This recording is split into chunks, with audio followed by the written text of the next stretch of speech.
This show is brought to you by Safety FM.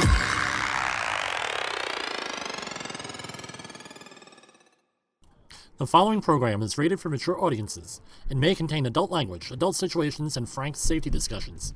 The names and certain details have been changed to protect the safe and the unsafe. But believe me, every item in here is true.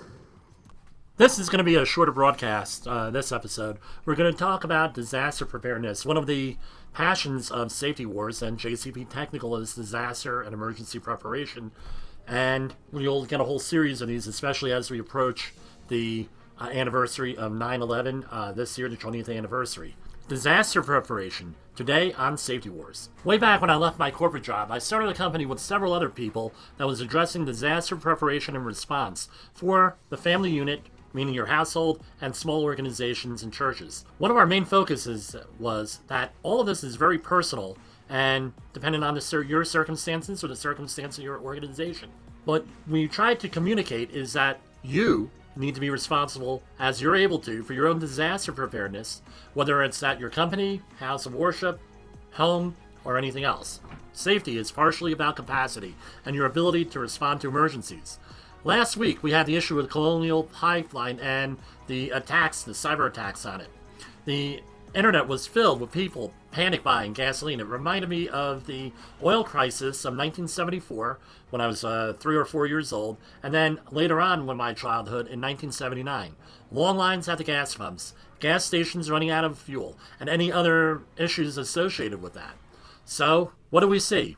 We saw everything that I just described, plus people with shotguns, inappropriate containers, to say the least, and you could search for them on the internet and you'll get myriads of photos and memes and all different types of stuff. FEMA recommends being prepared for a disaster so you can get through the first 96 hours. Let's talk about gasoline. How much gasoline are you going to need in 96 hours? Where are you going to store it? Can it be stored safely? Is it even legal to have in your area? Is it against a homeowners association rule about storing fuel? Are you going to put it in your house, which is probably the worst idea you could have? Is it going to be out back of your property? Is it going to be in a separate storage space? How are you going to secure this? All this has to go into this, with this. So, what are we talking about? We're talking about an assessment of what your needs are. Some common disasters you can prepare for, depending on where you live. Earthquakes, if you're in an earthquake zone. Tsunamis, if you're in a tsunami zone. Fires, from either a house fire ranging on up to a wildfire in your neighborhood. Floods, do you live in a flood zone? Are there any other sources of floods? Food disruptions. I never thought that I would see that in my lifetime, but we had it in my town last year with the pandemic, as well as many other towns in and around Metro New York. How about things more personal that you can prepare for? Because all of these could be disasters. Your loss of your job, loss of income, loss of business, medical emergencies, different security issues, whether at home or at work or at school. Cyber attacks. We had a situation in my family where someone recently passed away and someone commandeered her Facebook account, started sending out messages. And what about the all-important toilet paper? Who would have ever thought that we would have a toilet paper shortage in the United States? People often spend more time planning their vacation than they do for disasters and other emergencies. It takes months to years to prepare for some disasters. Don't get caught short in your preparation.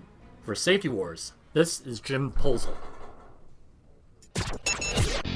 The views and opinions expressed on this podcast are those of the host and its guest and do not necessarily reflect the official policy or position of the company. Examples of analysis discussed within this podcast are only examples. They should not be utilized in the real world as the only solution available, as they are based only on very limited and dated open source information. Assumptions made within this analysis are not reflective of the position of the company.